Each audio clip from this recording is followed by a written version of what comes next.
c'est la puissance qu'il y a dans la prédication de la croix.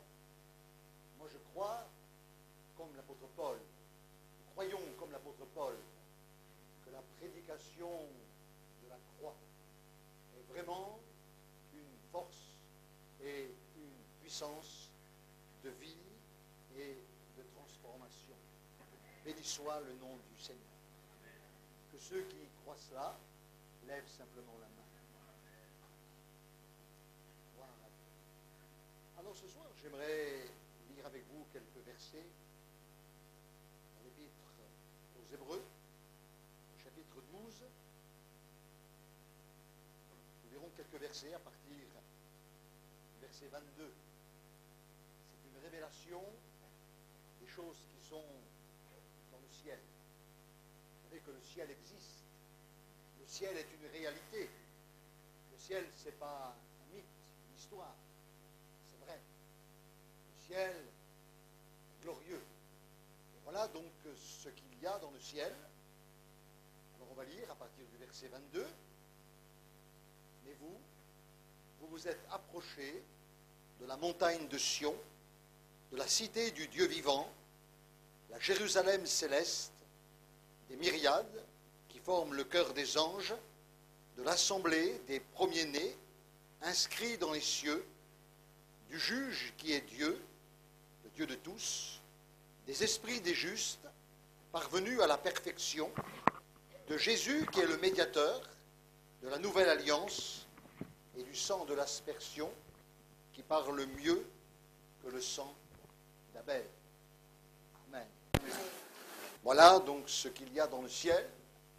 Et ce soir, j'aimerais simplement retenir votre attention sur la dernière partie de ce verset, où il nous est dit que le sang de l'aspersion, le sang de Christ, de Jésus-Christ, parle mieux que le sang d'Abel. Et j'aimerais que, pendant quelques instants, vous reteniez vraiment votre attention sur le message du sang de Christ. Parce que, au travers de ce message, j'ai la profonde conviction dans mon cœur que les malades peuvent être guéris. Guéris. Je crois dans mon cœur que des liens peuvent être brisés ce soir. La malédiction irritée, la malédiction, eh bien, peut être également brisée. Amen. Et que le péché peut être enlevé. Amen. Parce que une goutte de sang du Christ est largement suffisant pour toutes ces choses. Alors, la plus grande force dans le monde, eh bien, ce n'est pas la force nucléaire, la bombe nucléaire, mais le sang de Jésus, le sang de Christ. C'est vrai que la force nucléaire, eh bien, a assez de puissance pour détruire le monde entier. Mais j'aimerais dire, eh bien, que le sang de Jésus, la puissance qu'il y a dans le sang de Jésus, eh bien, est assez puissante pour sauver le monde entier. Pas pour détruire le monde, mais pour sauver le monde. Pour sauver le monde entier. Il y a de la puissance dans le sang de Jésus. Il y a de la force dans le sang de Jésus. C'est lui-même qui dira, dans l'évangile de Jean, chapitre 6, le verset 54, « Celui qui mange ma chair et qui boit mon sang a la vie éternelle. » Il possède la vie éternelle. La vie éternelle, c'est quelque chose de fort. La vie éternelle, c'est quelque chose de glorieux. Et le sang de Jésus, nous dit ce passage de la Bible, parle mieux que le sang d'Abel. Oui, le sang parle, c'est la Bible qui me le dit, et lorsque vous êtes souffrant et que le docteur que vous avez consulté veut en savoir un peu plus sur vous, pour vous traiter, pour vous soigner, il veut en savoir un peu plus. Alors la première des choses que le médecin va vous prescrire, c'est une prise de sang, une analyse de sang. Et au travers l'analyse de sang, eh bien, le sang que vous allez donner va parler. Il va parler sur vous et sur votre souffrance, sur vos douleurs, et au travers, eh bien, cette analyse de sang, le médecin va pouvoir vous soigner. Le sang parle.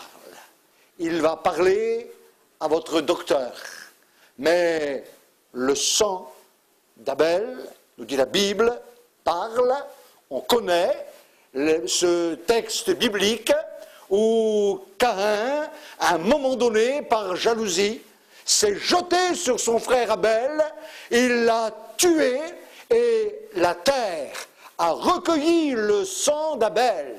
La terre a recueilli le sang de ce frère, et de la terre, eh bien, aujourd'hui, le sang d'Abel crie justice, le sang d'Abel crie vengeance, le sang d'Abel crie punition. Mais dans la Bible, eh bien, il nous est dit que le sang de Jésus parle mieux. Il parle mieux que le sang d'Abel. Alors, ce soir, qu'est-ce que va nous dire le sang de Jésus? Qu'est-ce que va nous révéler le sang de Jésus? Alors, pour savoir ce que le sang va nous dire, parce que le sang va nous parler ce soir, le sang va te parler ce soir, le sang de Jésus va te dire quelque chose. Alors, on va venir dans les évangiles, et puis on va voir, au travers les évangiles, ce que le sang veut nous dire.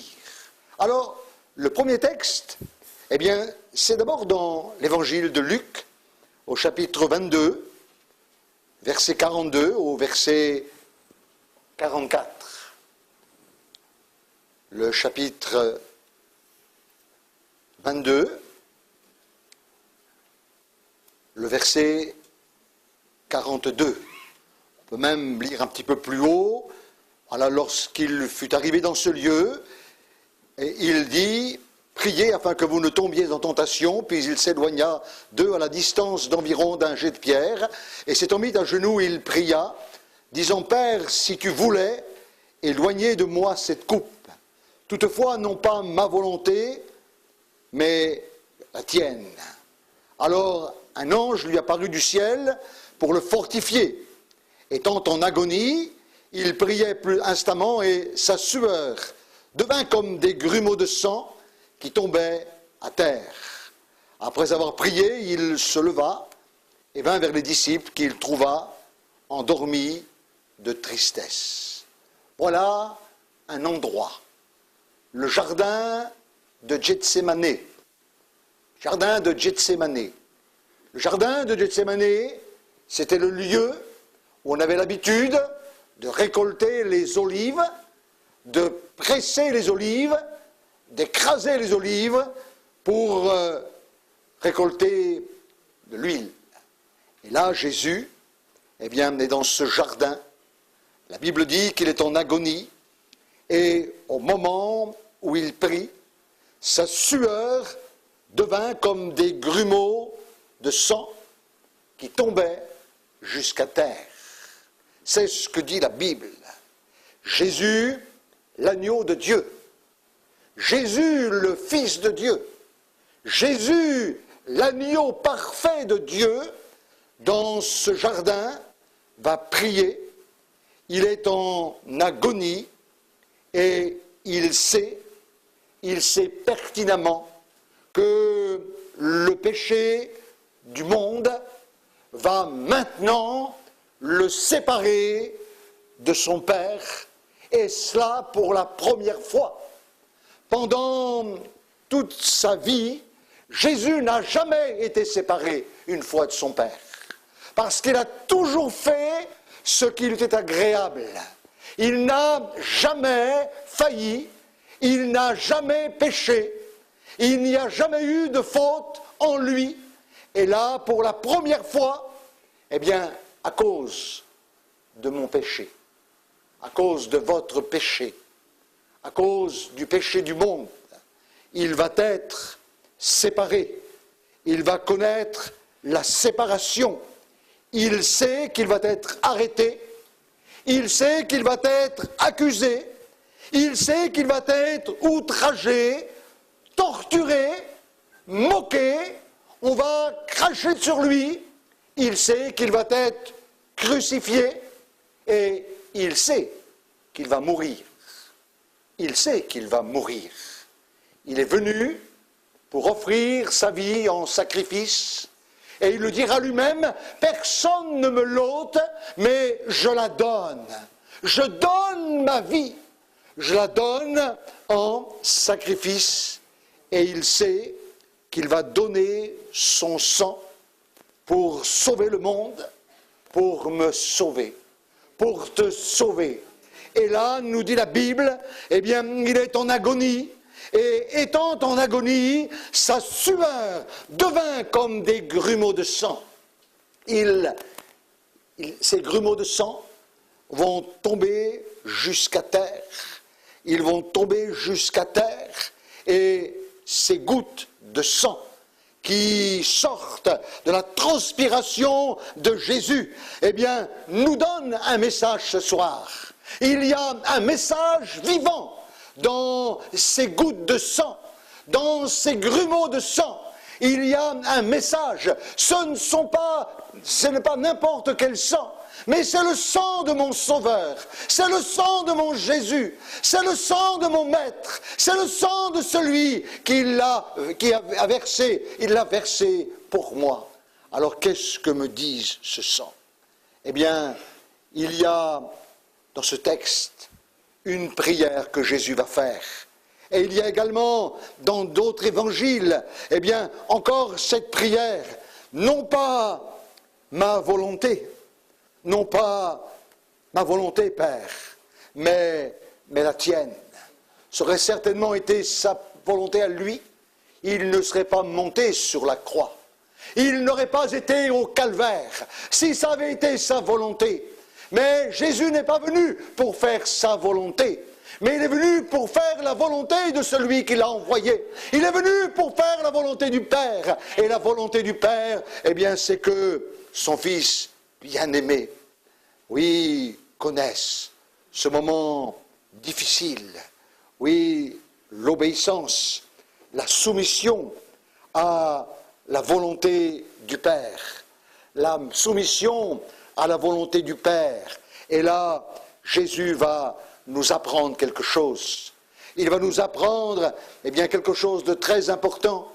C'est que depuis le Jardin d'Éden, alors que l'homme a péché, la volonté de l'homme est une volonté rebelle, une volonté insoumise, une volonté qui plie difficilement. Et là, Jésus est en train, en versant son sang, de nous racheter de cette volonté rebelle, cette volonté insoumise. Et d'ailleurs, dans la prière des chrétiens, la prière modèle, le Notre Père, Jésus dira quelque chose d'important. Il dira que ta volonté soit faite sur la terre comme elle est faite dans le ciel. Amen, amen. La volonté dans le ciel est parfaite, mais la volonté sur la terre est loin d'être parfaite. Mais la prière de Jésus, c'est que la volonté, eh bien, du Père soit dans le ciel, eh bien, sur la terre comme elle est dans le ciel. Ça, c'est quelque chose d'important. C'est Job qui dira dans son livre, et j'aime beaucoup le livre de Job, Job dira au chapitre 23, verset 12, il dira, j'ai fait plier ma volonté aux paroles de ta bouche. J'ai fait plier ma volonté aux paroles de ta bouche. La volonté, elle plie difficilement. La volonté est souvent une volonté rebelle. Mais là, le sang de Jésus nous dit, eh bien, que Jésus va racheter cette volonté rebelle, cette volonté insoumise. Oui, cette volonté, eh bien, qui dit toujours non, je ne veux pas, non, plus tard, non, plus tard. Et d'ailleurs, Jésus va donner un exemple extraordinaire dans l'évangile de Matthieu, lorsqu'il va se trouver là, eh bien, sur la montagne des Oliviers. Il va voir Jérusalem et il va prier pour Jérusalem. Il va dire à Jérusalem dans la prière, Jérusalem, Jérusalem, combien de fois ai-je voulu te rassembler comme une poule rassemble ses poussins sous ses ailes, mais tu ne l'as pas voulu, tu ne l'as pas voulu, tu ne l'as pas souhaité. Et combien de fois, eh bien, dans notre volonté, on ne veut pas forcément. Ce soir, peut-être que Jésus parle à ton cœur et il te dit, tu as besoin de faire plier cette volonté. Parce que combien de fois tu as reçu l'appel de Dieu, combien de fois l'appel, eh bien, a touché ton cœur, combien de fois l'appel a touché ton âme, et combien de fois tu as dit, non, plus tard, non, pas maintenant, non, j'ai le temps, non, j'ai le temps. C'est dangereux de dire, j'ai le temps. Vous savez, je me rappelle toujours de ce témoignage d'une maman qui accompagnait un dimanche après-midi son fils dans une réunion d'évangélisation.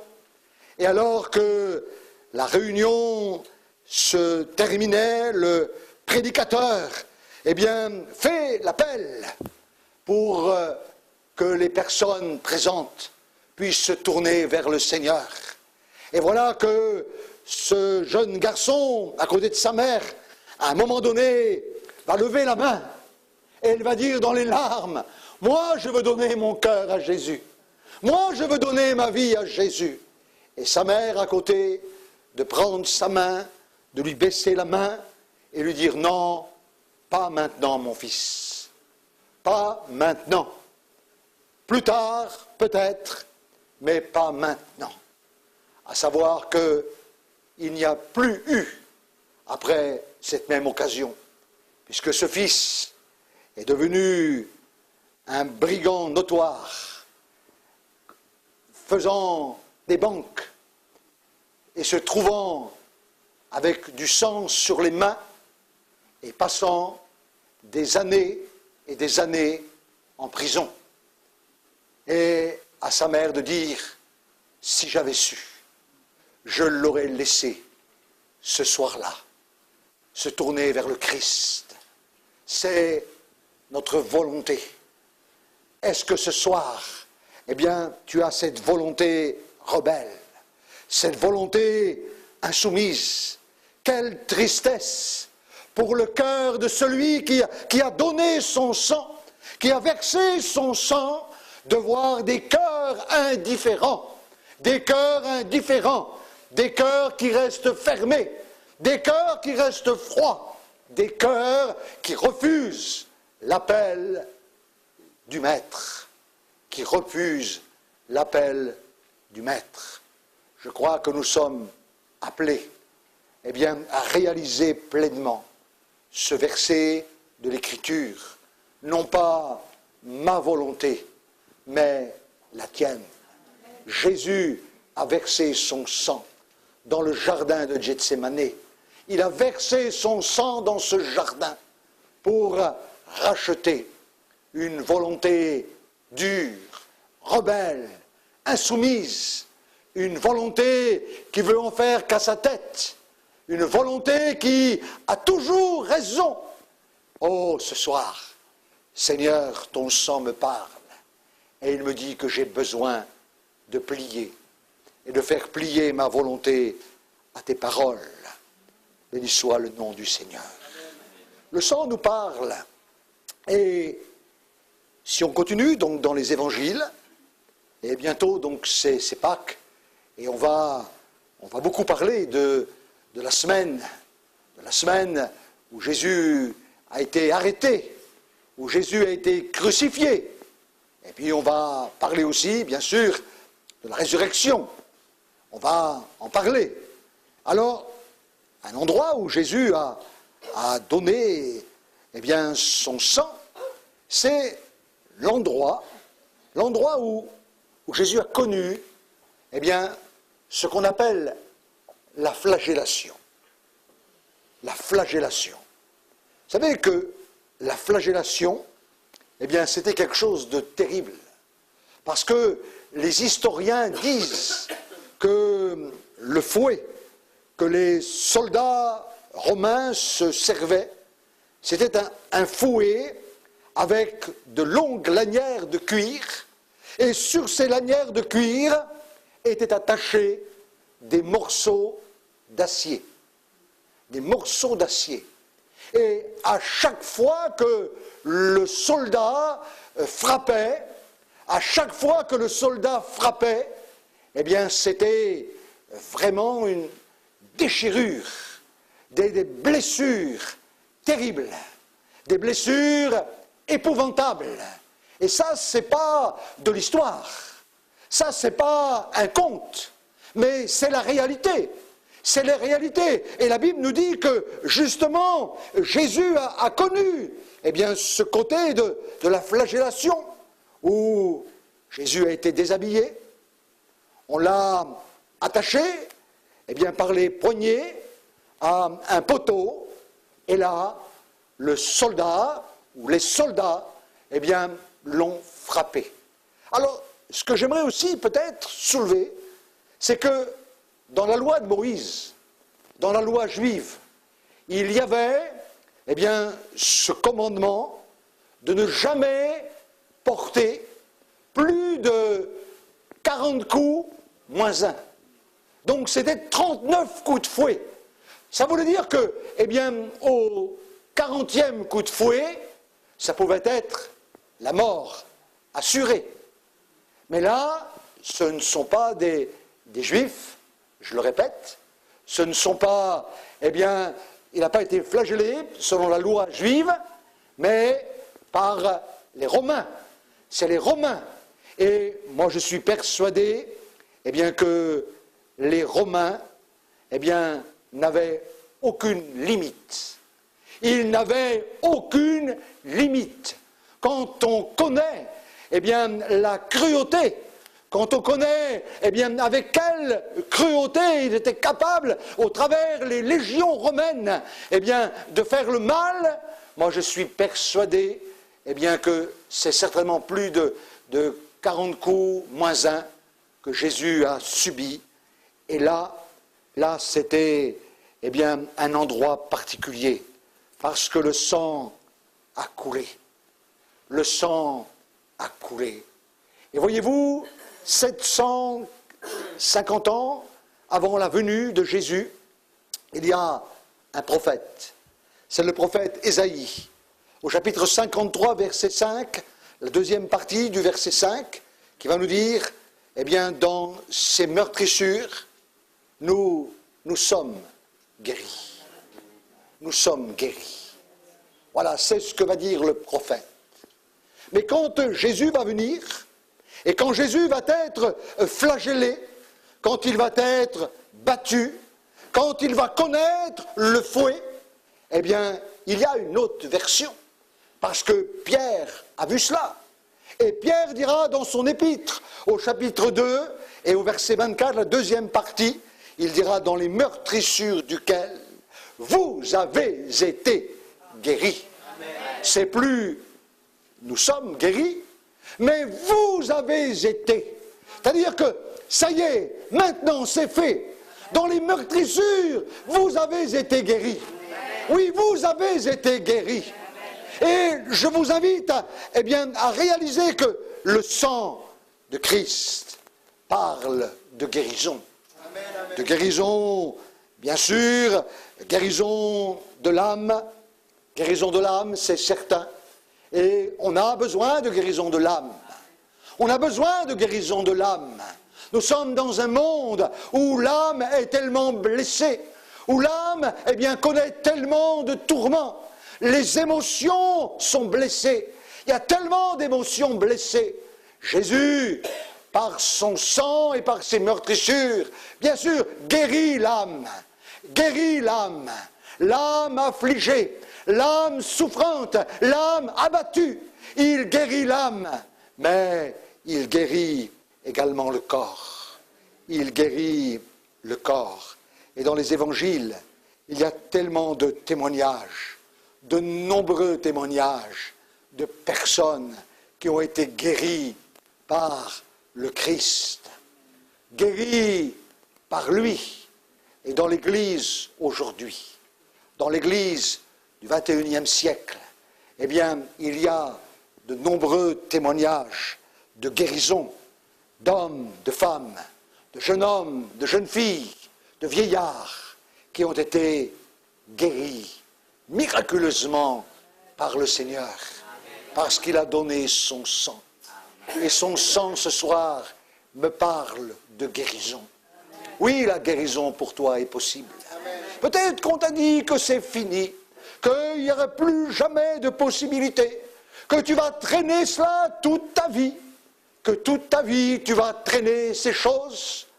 On te l'a dit, mais la Bible dit que dans les meurtrissures de Jésus, oui, vous avez été guéris. C'est une réalité, et je veux prêcher la réalité, je veux prêcher la vérité, je veux prêcher la Bible, et je veux prêcher mon Sauveur, qui a versé son sang, qui a donné son sang, et une goutte de sang de Jésus, une seule goutte de sang, est largement suffisante ce soir pour guérir, pour délivrer. C'est pour cela que pendant la Sainte Seine, le dimanche matin, alors qu'on partage le pain et le pain qui représente le corps blessé et qui représente le vin, le sang de Christ, il peut et il y a des guérisons. Il y a des guérisons. Il y a des guérisons. Et je vous invite à vous attendre aux guérisons. Je vous invite à vous attendre à la guérison. Béni soit le Seigneur pour les guérisons qu'il y a au milieu de nous. Mais béni soit le Seigneur pour toutes les guérisons qu'il veut encore opérer et faire au milieu de son peuple. Parce que dans ces blessures et dans ces meurtrissures, vous avez été guéris. Amen. Alors il y a encore un endroit où Jésus a donné son sang. Et c'est un endroit particulier lorsqu'il était flagellé, on lui a remis la tunique. Bien sûr, on s'est moqué de lui. On l'a raillé. On a craché sur lui. Et vous savez que recevoir des crachats, il n'y a rien de plus humiliant que de recevoir un crachat. Quelqu'un qui vous crache dessus, il n'y a rien de plus humiliant que cela. Rien n'est plus rabaissant que quelqu'un qui vous crache dessus. Et on a craché sur lui. On lui a mis ce manteau, sa tunique, et il lui manquait encore quelque chose. Puisque Jésus a dit qu'il était roi. Oui, il est roi. Il est le roi des Juifs. Oui, il est mon roi. Il est ton roi ce soir. Il est ton roi. Jésus est ton roi. Saint Paul dira, il est le roi des rois. Le Seigneur des seigneurs. Il est roi. Et ce roi, il lui manquait quelque chose. Il lui manquait une couronne, une tête couronnée. Et pour se moquer, ils ont été chercher donc des épines, ils ont tressé une couronne d'épines, et cette couronne d'épines, vous avez cela dans Matthieu, chapitre 27, le verset 29, ils tressèrent d'une couronne d'épines qu'ils posèrent sur sa tête et lui mirent un roseau dans la main, puis s'agenouillant devant lui, ils le raillaient en disant « Salut, roi des Juifs ! Salut, roi des Juifs !» Oui, comme ça, ils se moquaient de lui. Et pour que la couronne d'épines posée sur sa tête tienne bien sur sa tête, eh bien, ils ont pris le roseau, c'est le texte biblique qui le dit, et ils ont frappé sur la tête pour que la couronne d'épines puisse bien entrer sur sa tête. Et il est bien évident que les épines ont déchiré, coupé le cuir chevelu, et là le sang a coulé. Le sang a coulé. Vous savez, quelqu'un qui se blesse à la tête, eh bien, saigne énormément. C'est impressionnant. Quand quelqu'un, eh bien, prend un coup sur la tête, ou quand quelqu'un s'ouvre la carte sourcilière, ou quand quelqu'un, eh bien, a le nez cassé, ça saigne énormément. C'est impressionnant, parce qu'il y a beaucoup de vaisseaux sanguins, et là, eh bien, lorsque la couronne d'épines a été posée sur la tête et enfoncée sur la tête, eh bien, le sang a coulé sur son visage, sur sa barbe qui avait été arrachée. Je tiens ça par un texte biblique du prophète Ésaïe. Ils ont arraché sa barbe. Oui, ils ont été jusque-là, en le frappant à coups de poing, en disant « Mais Christ, devine qui t'a frappé. Prophétise maintenant pour nous dire qui t'a frappé. » Oui, il a été jusque-là, et ce sang nous dit quelque chose. Ce sang qui a coulé au travers la couronne d'épines va nous parler, eh bien, de ce texte biblique du livre de la Genèse, lorsque Adam et Ève ont péché.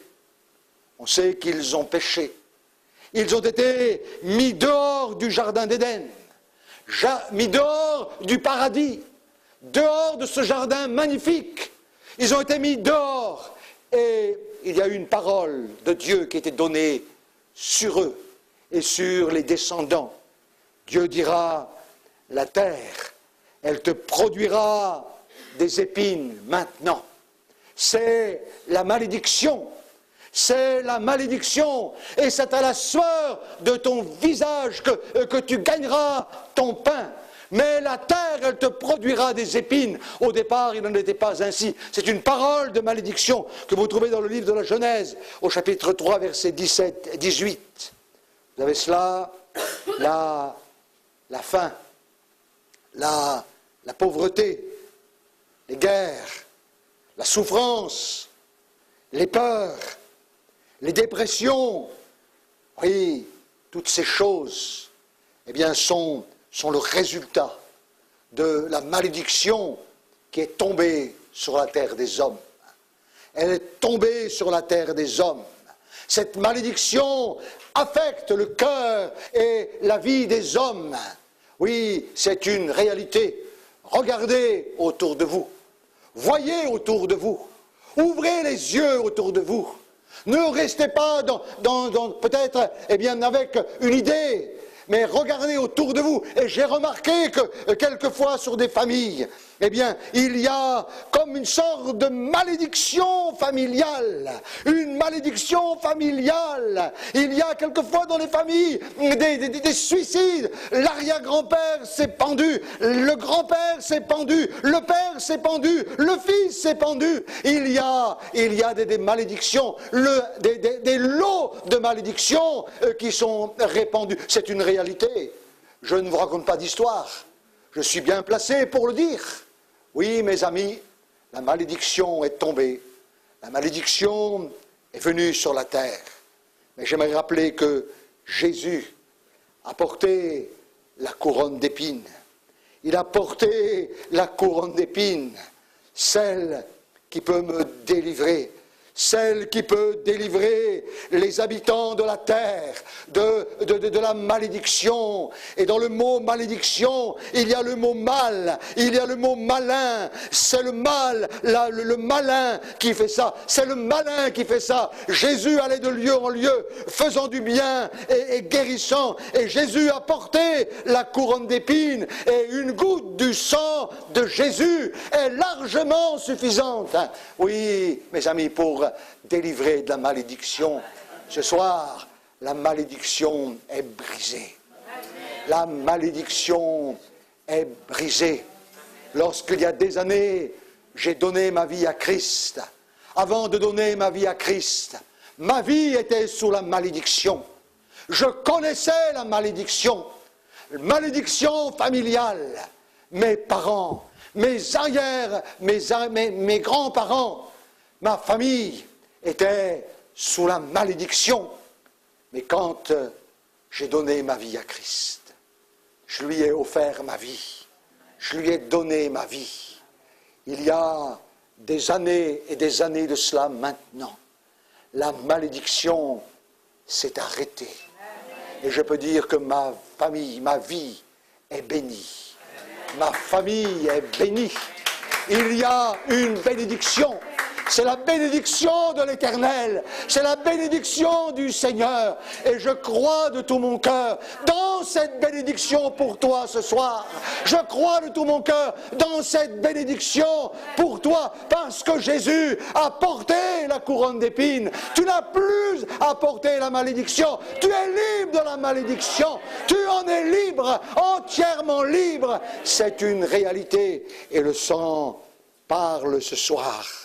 Il parle et il te dit la chose la plus belle, la chose la plus glorieuse, c'est que Jésus, le Fils de Dieu, a donné son sang jusqu'à la croix. Il a été jusqu'à la croix. Saint Paul dira, il a été jusqu'à la mort, et jusqu'à la mort de la croix. Il a été jusqu'à la croix. Et là, à la croix, eh bien, il a été cloué, il a été percé, sa chair a été déchirée, ses mains déchirées, ses pieds déchirés. Et je me dis qu'au travers le sacrifice, eh bien, il a donné son sang.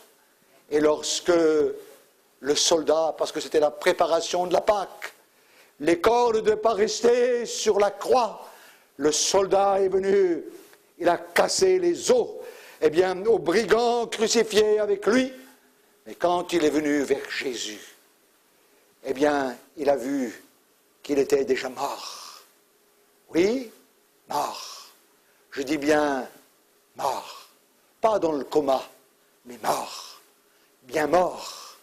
Il a constaté qu'il était mort.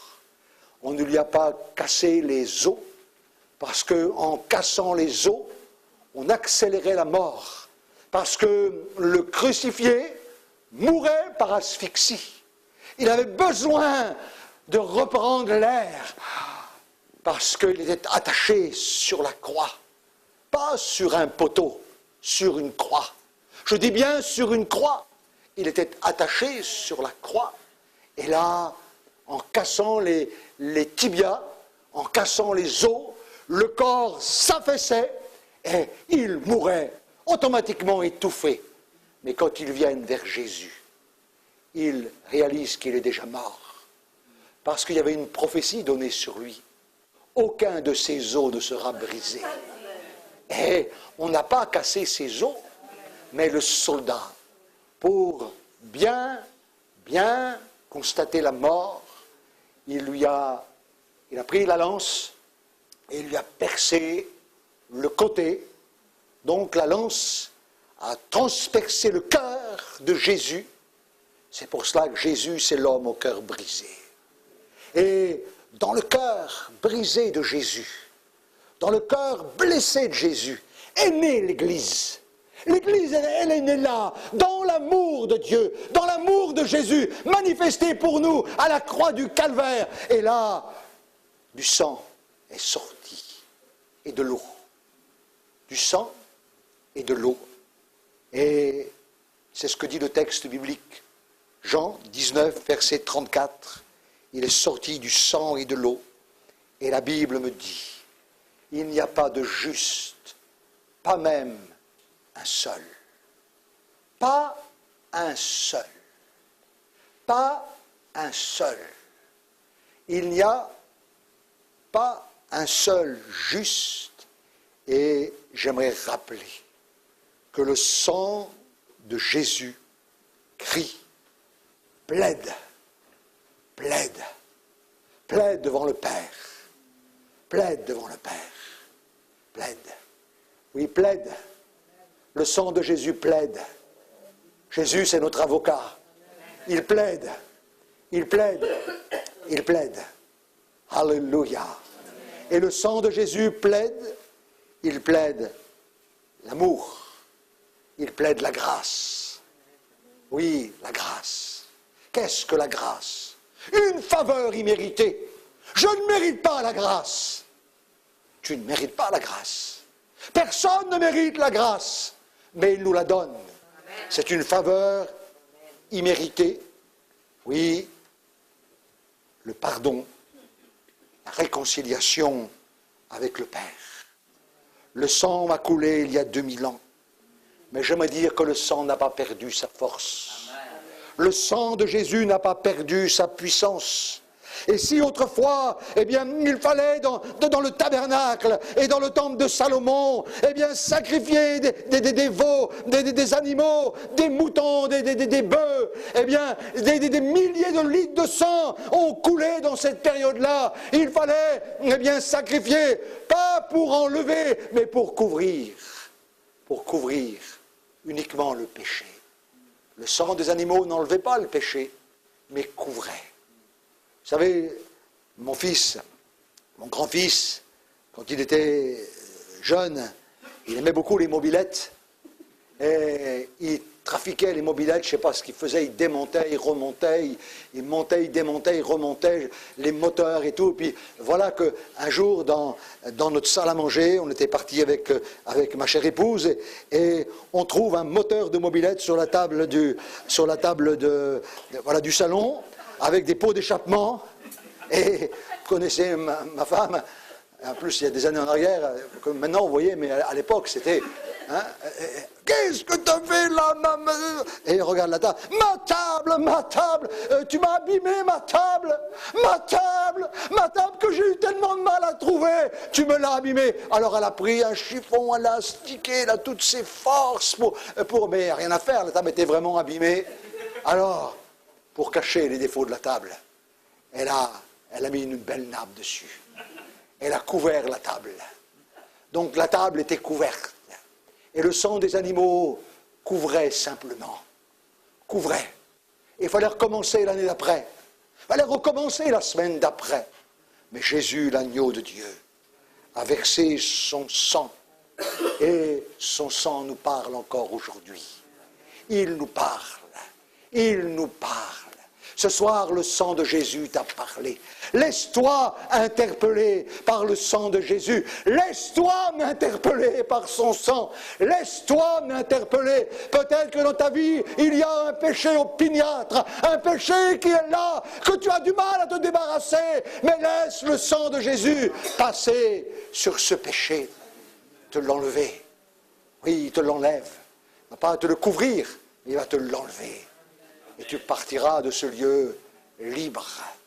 Tu partiras de ce lieu avec une volonté soumise, avec la guérison de tes souffrances dans ton âme ou dans ton corps. Tu partiras avec la conviction que la malédiction a été brisée, enlevée, disparue, et tu partiras avec la certitude que tu es pardonné. Pourquoi as-tu du mal à saisir le pardon de Dieu? Pourquoi constamment tu reviens? Et tu reviens encore et encore. Eh bien, avec le même problème, les mêmes difficultés. Crois une fois pour toutes dans le pardon. Ne laisse pas le diable te dire à l'oreille, non, tu n'es pas pardonné. Non, tu es encore sous la culpabilité.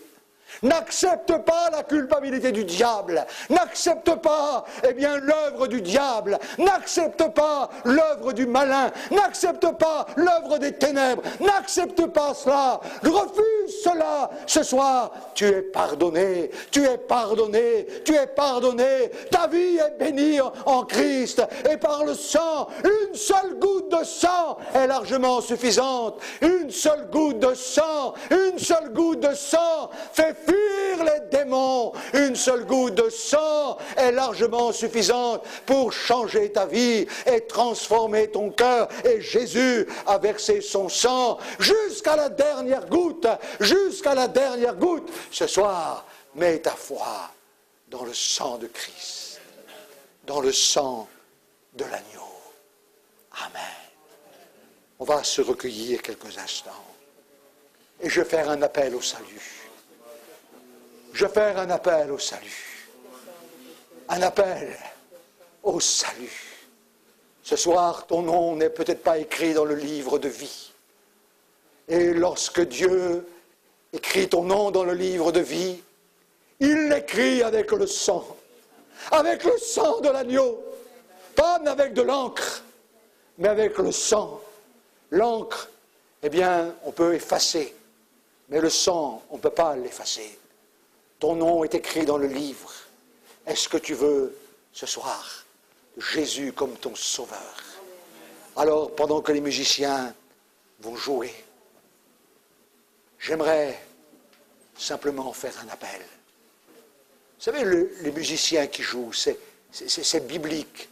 C'est dans la parole de Dieu. Il est dit, à un moment donné, que le prophète Élisée, lorsque il devait parler, il a appelé, pour que l'on joue de l'harpe. Oui, il y a la musique est ointe. La musique est ointe. La musique, c'est une bénédiction.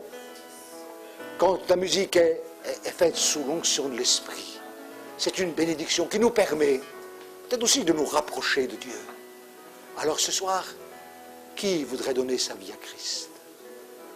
Peut-être tu l'as déjà donné, mais tu n'es pas convaincu de ton pardon. Lève ta main. Lève simplement ta main. Et je veux prier pour toi. Oh, oui, je vois des mains. Alléluia. Alléluia. Ce soir, c'est ta soirée. C'est la soirée où le sang t'a parlé. La soirée de la délivrance. Le sang de Jésus parle mieux. Il parle mieux que le sang d'Abel. Alors Seigneur, merci. Merci pour les mains levées. Merci pour le pardon. Merci pour la grâce. Merci Seigneur pour l'efficacité du sang de l'agneau, du sang de Christ. Merci. Merci encore, merci. Parce que tu pardonnes parfaitement tous ceux qui s'approchent de Dieu par toi Jésus. Et je crois ce soir que des noms sont écrits dans le livre de vie, avec le sang de Christ, avec le sang de l'agneau, avec le sang de l'agneau, avec le sang de l'agneau. Alléluia, avec le sang de l'agneau. Amen, amen. Et je prie maintenant, alors que vous dites merci à Jésus, pour ce temps de salut, ce temps de grâce. Vous dites merci à Jésus. Dites-lui merci. Oh, merci. Oh, merci. Merci. Moi, je crois de tout mon cœur que c'est tellement glorieux, tellement grand qu'on pourrait être debout sur la chaise et dire merci Jésus. Merci Jésus. Merci Jésus pour ton salut, pour le sang versé. Merci, merci, parce que je suis pardonné. Est-ce que tu réalises que le sang t'a pardonné? Tu es pardonné, pardonné, pardonné. Tu as été pardonné. pas couvert, mais pardonné. Amen, amen, amen. On va prier pour les malades. Si vous souffrez, mettez votre main là où vous souffrez. Mettez votre main. J'ai pas peur de prier pour les malades. J'ai pas peur de vous dire ce soir que les malades vont être guéris. Parce que je suis simplement que le perroquet du Seigneur. Je suis le perroquet du Seigneur. Je répète ce qu'il a dit dans les meurtrissures du Cain. Vous avez été guéris. Qu'est-ce que je vais dire de plus? Qu'est-ce que je vais rajouter? Qu'est-ce que je vais inventer? Non, je répète ce qu'il a dit.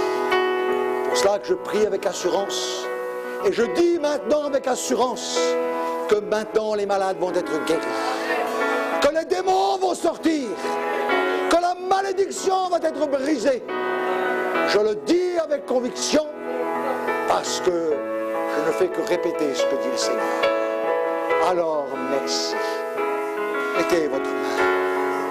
Père, je viens devant toi dans le nom de Jésus. Dans le nom de celui qui a versé son sang. Et s'est recouvert par le sang de Jésus.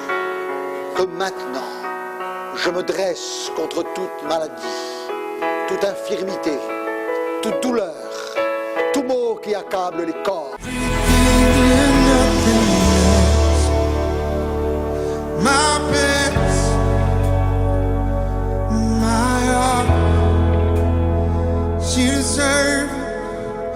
you deserve my everything.